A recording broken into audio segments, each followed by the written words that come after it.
Isang mapagpalang araw pong muli sa inyo pong lahat. Welcome po sa Salita ng Buhay at ngayon pong oras na ito, nandito po tayo muli para po mag-aral ng salita po ng Panginoon. Una po sa lahat, Preacher Cyron, ang inyong pong lingkod, ang magiging tagapanguna po ngayon pong oras na ito. Salamat po sa Panginoon, sa pribileyo. Ito po'y habag, biyaya ng Diyos kung bakit po tayo nagagamit. Salamat po din sa ating butihing Pastor Jun, sa tiwala po sa aming mga preachers.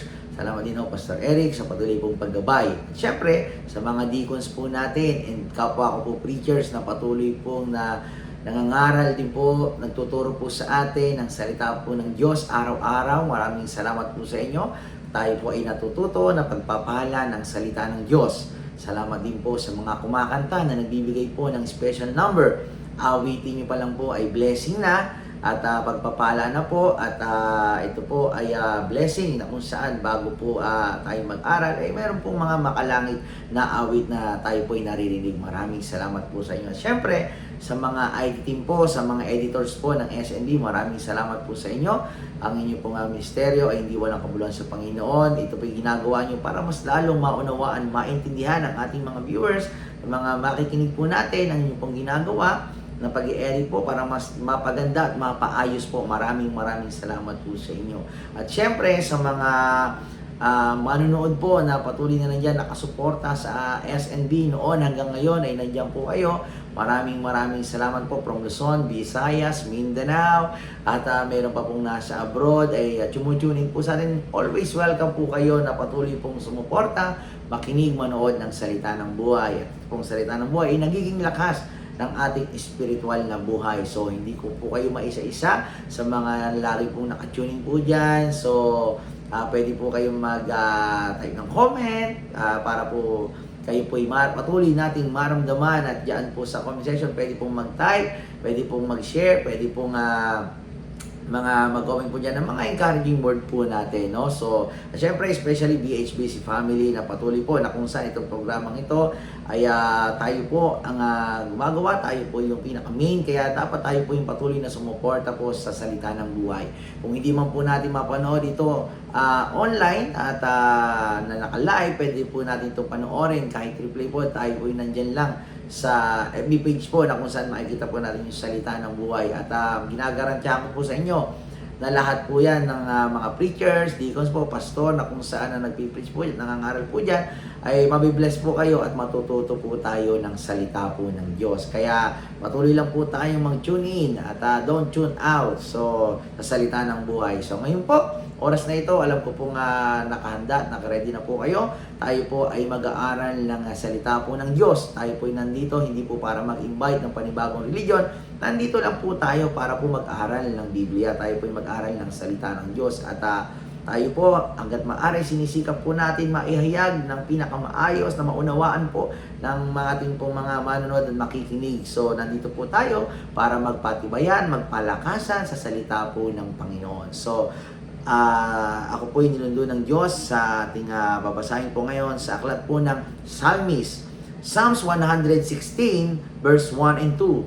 Psalms 116 verse 1 and 2. At ang ating pong pastor na kung saan ay patuloy na gusto pong sumentro sa panalangin. Kaya dito po rin po ako nilundo ng Panginoon na kung saan itong ating pag-aralan. At alam ko po magsisilbi po itong kalakasan at pagpapala po sa atin. So ngayon pong oras ito po ang talata sa Psalms 116 verse 1 and 2. Ang sabi po ng banal na kasulatan, I love the Lord because He hath heard my voice and my supplication, because He hath inclined His ear unto me. Therefore will I call upon Him as long as I live. Purihin at pagpalain po ang pagkabasa ng salita po ng Diyos. Ang mensahe pong ito pinamagatan ko pong The Lord answer our prayers. The Lord answer our prayers. Sumandali po tayong yumuko at pumikit. Tayo po humingi ng gabay at patnubay sa ating pong Panginoon. O aming dakilang Diyos, amang makapangyarihan sa lahat.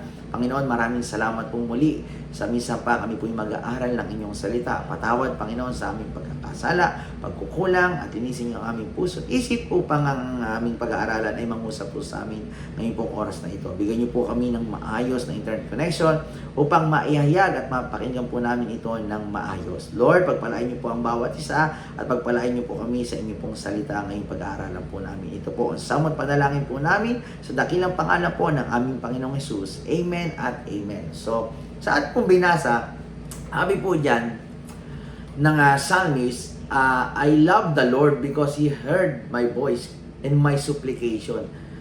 Mahal niya po ang Diyos dahil dumidinig daw po ito sa kanyang mga panalangin. At hindi lang po yung kanyang panalangin, bagkus yung kanyang pong pangangailangan, ay tinutugunan po ito ng Panginoon. So, verse number 2, because He hath inclined His ear unto me, therefore will I call upon Him as long as I live. So, pinapakinggan po tayo ng ating pong Diyos sa ating mga panalangin sa Kanya, na every time na tayo po ay nagpe-pray, nagdadasal, ang Diyos po ay nakikinig at sumasagot sa ating mga panalangin. Di ba nga po sabi sa Jeremiah 33:3, call unto me and I will answer thee and shew thee great and mighty things which thou knowest not. So sabi ng Panginoon, tumawag ka sa akin at ako'y sasagot sa iyo. At ako'y gagawa at sasagot ng mga bagay na hindi mo ito mapapaliwanag. Bagtos, mapapapurihan mo na lang ang Panginoon na alam mo na kung saan yung mga panalangin, yung mga problema mo sa buhay ay may sumasagot, may tumutugon po at may tumutulong po sa atin. So sa ating pong binasa, sa ating pong psalmist, makikita po natin dyan, may tatlong bagay tayong pag-aaralan ngayon pong oras na ito. Ang makikita po natin, the Lord answer our prayers. So, our response should be, number one, we need to thank Him for His goodness. Amen? So, point number one po natin dyan, thank Him for His goodness. Magpasalamat daw po tayo sa kabutihan po ng Diyos sa ating pong buhay. So, naniniwala po ba kayo na ang Diyos ay mabuti sa ating buhay? Amen. So, sabi po ng Bible sa Psalms 107, oh, give thanks unto the Lord, for He is good, for His mercy endureth forever. So sabi po ng Bible po yan, at alam ko po sa ating pong buhay na malalaman po natin at ma-realize natin sa sarili na ang Diyos po ay mabuti po sa atin. Noon hanggang ngayon, yung goodness niya po, di ba po?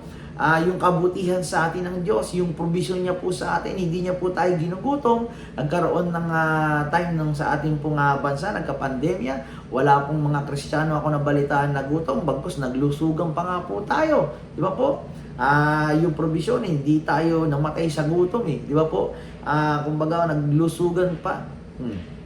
At pati yung mga ating pong yung protection po sa atin ng Diyos na kung saan hindi nandiyan po lagi, iniingatan po tayo, di ba po?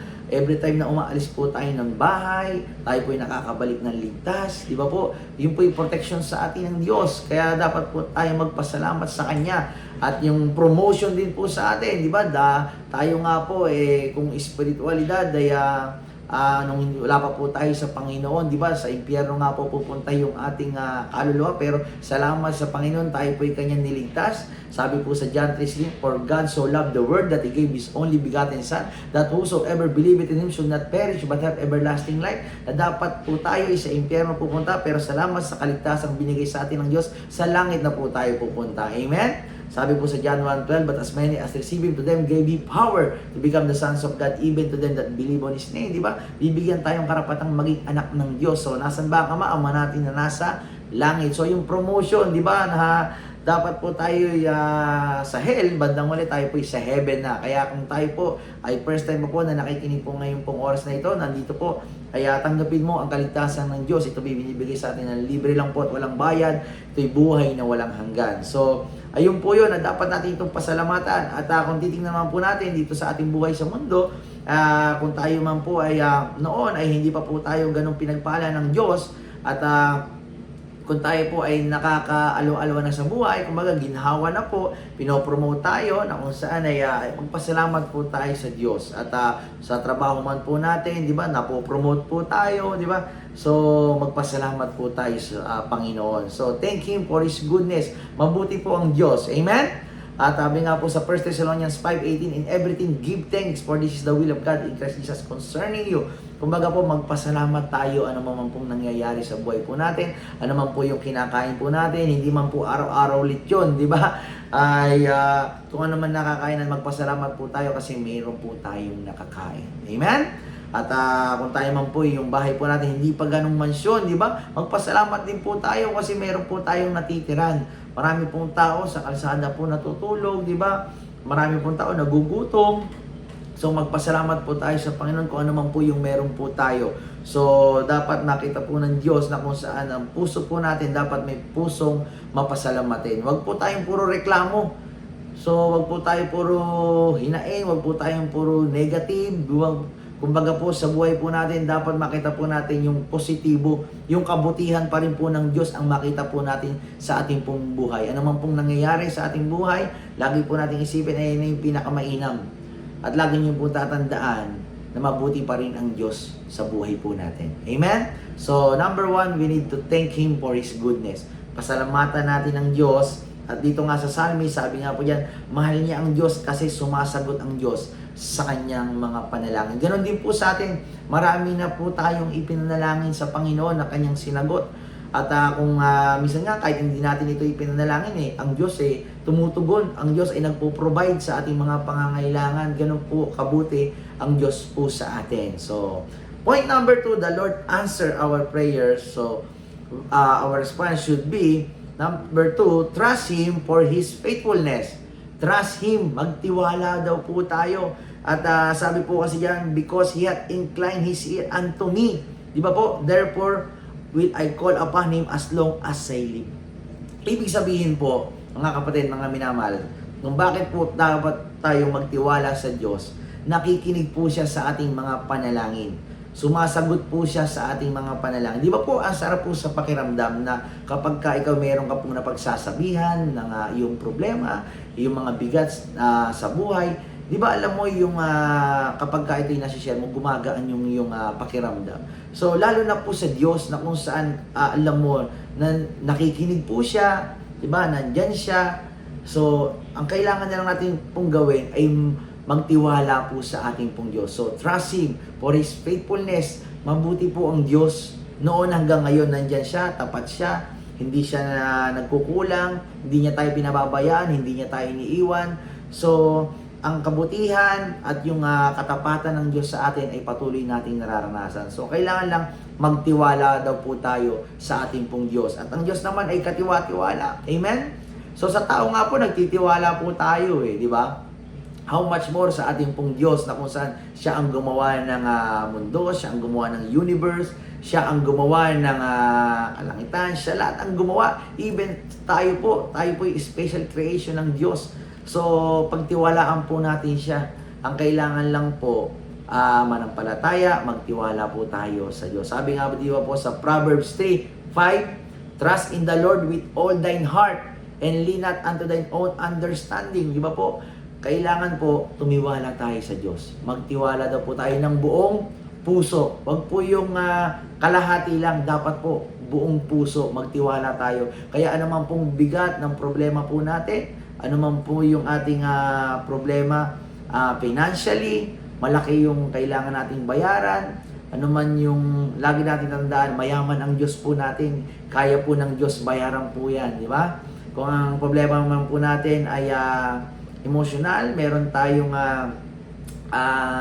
sa loobin, no? Sa ating yung emosyon ay magtiwala tayo sa Panginoon na pagaanin yung ating damdamin. Kaya po din po yan ng ating pong Panginoon. At kung ating problema naman po ay physical, tayo po ay nakakaramdam ng sakit, pagkatiwala po natin. Sabi nga po, ang panalangin ang pinakamabisang gamot, di ba po? At ang Diyos ang ating pinakamagaling na doktor sa lahat. Kaya tumawag lang po tayo, magtiwala lang po tayo sa Panginoon. Kaya patuloy tayong manalangin. Wala pong bayad ang panalangin di ba po? At isipin mo po, ang panalangin ay libre, di ba? Pag tayo nagpagamot, may bayad sa ospital.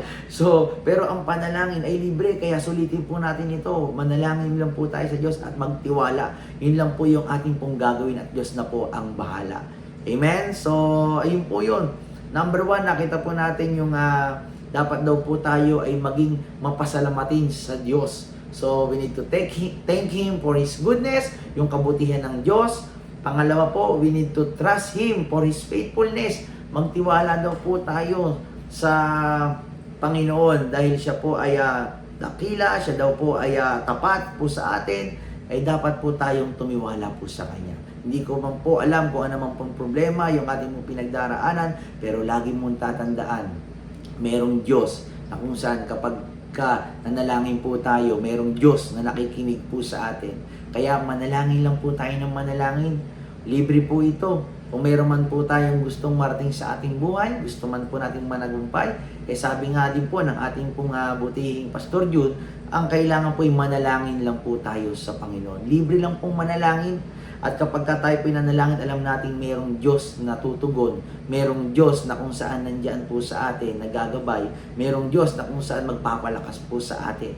Kaya pagka meron man po tayong problemang pinagdaraanan, kasama na po talaga sa buhay po yan Kailangan na lang po manalangin tayo sa Diyos. Lalo na po tayong mga Kristiyano, advantage po tayo na every time na kung saan tayo po nagsasuffer, di ba po, ng mga problema, trials, di ba po, testing sa ating buhay, sabi ng Bible, lumapit po tayo sa Diyos, sumasagot ang Diyos sa ating mga panalangin.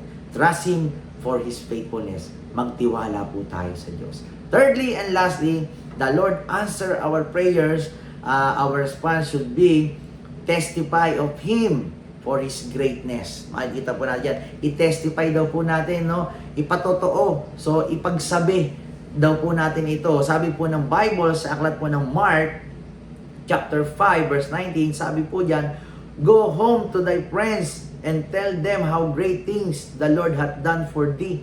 Di ba po, sabi diyan, pumunta ka sa iyong bahay, pagsabi mo sa iyong mga kaibigan kung gaano kabuti ang Diyos sa iyong buhay. So, ganoon din po sa atin. Di ba po? Minsan kasi, kung ano pa yung napagsasabi natin, alam mo ba, ito na lang yung buhay ko, puro na lang problema, puro na lang suliranin. Di ba maganda naman sa ating sarili na ipagsabi daw po natin yung mga kabutihan naman ng Diyos po sa atin. Kasi nakikita na lang natin yung puro problema na lang Nakikita na lang natin yung puro bigat sa ating buhay. Hindi daw po natin nakikita yung kabutihan ng Diyos na kung saan paggising pa lang po natin sa umaga. Di ba po, blessing na po yan. Hanggat may buhay, may pag-asa. Hanggat humihinga po tayo, binibigyan po tayo ng pag-asa ng Diyos na hindi pa tapos ang laban. Ang laban ay sa Diyos Ang kailangan lang natin magtiwala sa Diyos at magpatuloy lang po tayo. Ipatotoo lang natin na kung saan umaga pa lang, buhay pa tayo, magpasalamat tayo sa Panginoon. Dahil maraming tao nga po natulog lang, hindi na po nagising. Di ba po? Pero pag tayo, every time na tayo po ay nagigising pa, pumipikit pa yung ating mga mata at dumidilat pa po yan, di ba? Magpasalamat po tayo sa Diyos. Kumbaga, pagka umaga nga po, pagkagising pa lang po natin sa umaga, magpasalamat na po tayo sa Diyos. Huwag po agad kung ano iniisip po natin. Huwag po agad natin kunin yung mga makakadistract po sa atin. Yung cellphone po agad. Pagkabasa mo agad po dyan pagkabukas mo po agad yan, mga problema, puro negatibo na dito sa ating mundo, sa ating bansa. Maganda, magnalangin muna po tayo. Magpasalamat muna po tayo sa Diyos, di ba? At ipatotoo natin, ikwento natin yung kabutihan ng Diyos po sa buhay po natin. Maganda, masumpungan tayo ng Diyos na meron tayong pusong mapasalamatin, meron tayong pusong mapagtiwala, meron tayong puso na kung saan ipinapatotoo natin yung kabutihan ng Diyos. Kaya kung ikikwento man po natin ito, di ba, sa ating mga sa pamilya, sa mga kaibigan, maganda yung kabutihan na ng Diyos yung ating pong ikwento. Kasi kapag kinuwento mo yung problema, yung kapamilya mo or kaibigan, nangihina rin, di ba? Pero wala naman pong masama na kung saan na-open na po natin to. Pero maganda, at kahit pag sinabi mong problema naman, nasabi mo yung negative, sabihin mo rin yung positive na kahit may mga problema ng ganito, meron kami pinagdaraanan, physical, emotional, financial. So, pero nandiyan ang Diyos na kung saan patuloy sa ating umaagapay, sa ating patuloy na kung saan nandiyan siya, hindi niya kami iniiwan, hindi kami pinababayaan, tanging sa Diyos na lang kami umaasa. At alam namin, malalampasan namin ito dahil nandiyan ang Diyos, may tulong ang Diyos, hindi kami pababayaan, hindi kami iiwan ng Diyos. Kaya dapat lang magtiwala tayo sa Kanya. O di ba po, mas maganda yung gano'n na kung saan ay ikinikwento natin na may pag-asa, kinikwento natin na may positibo na sa kabila ng nararanasan nito, nandyan yung biyaya, yung habag, pagmamahal ng Diyos po sa atin. Di ba po? Kaya yun po yun eh. Ito po yung paalala po sa atin. Kaya kahit kami rin pong mga preachers, mga ngaral po dito ay nabibless at na-encourage din po dahil every time po bago po namin itong itinuro, ito ay aming pinagbubulayan din po kung saan ay paalala po sa amin na hindi porket kami mga preachers, hindi po kami nakakaranas ng mga problema, suliranin sa buhay, bagkos lahat po tayo is subject po dyan, no? So, tayo po laging umaasa lang sa habag biyaya ng Diyos po sa atin. Kaya ipatotoo daw po natin, sabi ng Bible, sabi po yan, ipagsabi daw po natin yung kabutihan ng Diyos sa buhay po natin. So dito po sa ating pag-aaral, alam ko po napakasimple lang po nito, pero alam ko po mayaman ang salita ng Diyos na kung saan wag po tayong tumigil sa panalangin dahil ang Diyos po ay tumutugon sa ating pong mga panalangin. Kaya minsan kung isipin natin, parang wala nang solusyon sa problema natin, dyan po tayo nagkakamali. Lagi niyo po tatandaan, makapangyarihan ang Diyos po natin. Sa Diyos po natin ay buhay, ang Diyos po natin ay may mata. Lagi po natin na iisipin na ang Diyos ay patuloy na nakatingin po sa atin, nakikinig, at ang Diyos ay patuloy na gagabay po sa atin. So, sabi nga po, if God has been faithful before, He will be faithful again. So, keep trusting Him. Patuloy lang po tayong tumiwala sa ating pong Panginoon. So, always pray, because the Lord answer our prayers. So, dito po sa ating binasa, sa aklat ng Psalmist, sa Psalms 116 verse 1 and 2, I love the Lord because He hath heard my voice and my supplication, because He hath inclined His ear unto me, therefore will I call upon Him as long as I live. So, purihin, pagpalain, ang ating pinag-aralan ngayong pong oras na ito, the Lord answer our prayers. Point number 1, we should thank Him for His goodness. Magpasalamat po tayo sa kabutihan ng Diyos po sa atin. Pangalawa, trust Him for His faithfulness. Magtiwala po tayo dahil ang Diyos ay tumutugon sa ating mga panalangin. Siya noon, hindi nagbabago, nandyan siya para po sa atin. And thirdly, testify of Him for His greatness. So, ipatotoo natin, ipagsabi natin, na yung mga panalangin natin tinugon ng Diyos, nandyan po siya, yung mabuti po siya, hindi niya tayo iniiwan, hindi niya tayo pinababayaan. So, yun lang po, the Lord answer our prayers. Kaya patuloy lang po tayong manalangin, libre lang po ito, walang bayad sa Panginoon. At every time na nanalangin po tayo sa Diyos, buong puso po natin itong ipagkatiwala sa ating pong Diyos. Makapangyarihan po siya. Ultimo, ang kanyang nga pong bugtong na anak, ibinigay niya po sa atin. Ano pa po kaya yung hindi kayang ibigay ng Diyos po sa atin? Kaya, mga minamahal, ngayong pong oras na ito, I hope and I pray na pagpala po tayo ng salita po ng Diyos. So, Preacher Cyrus po, ngayong pong oras na ito, tayo po'y mananalangin at tayo po'y magpapasalamat sa ating pong Panginoon. O aming dakilang Diyos, amang makapangyarihan sa lahat, Panginoon, maraming salamat po sa minsan pa kami po yung nag-aral ng inyong salita. Salamat, Panginoon, sa paalala na kung saan kami po ay patuloy manalangin po sa inyo dahil alam po namin ang panalangin ay libre lang, walang bayad, Panginoon, pero ito'y may sukle. Nandiyan po yung inyong pagtugon, nandiyan po yung inyong patuloy na pagtingin at pagtulong po sa amin. Lord, lahat ng mga problema, lahat ng mga bigat po namin ay pinagkakatiwala po namin ito sa inyo. Lord, kayo na po ang bahalang tumugon sa inyong kalooban sa tamang panahon at tamang rason, Panginoon, na kung saan yung mga panalangin sa inyo ay inyo pong tugunin. Palakasin niyo po yung mga nanghihina, pagalingin, Panginoon, yung mga may sakit, at kami inyo pong patuloy na gabayan at patnubayan sa araw-araw po namin pamumuhay. Lord, muli binabalik po namin sa inyong papuri. Ito po sa awat panalangin namin sa dakilang parang po ng aming Panginoong Jesus. Amen at amen. So, muli po, Preacher Cyrus, ang lingkod, maraming salamat po. Patuloy po tayong manood, makinig ng Salita ng Buhay tuwing alas 5 po ng hapon dito po sa Salita ng Buhay. So, muli po, pagpalain po tayo ng Panginoon. God bless po sa inyong lahat.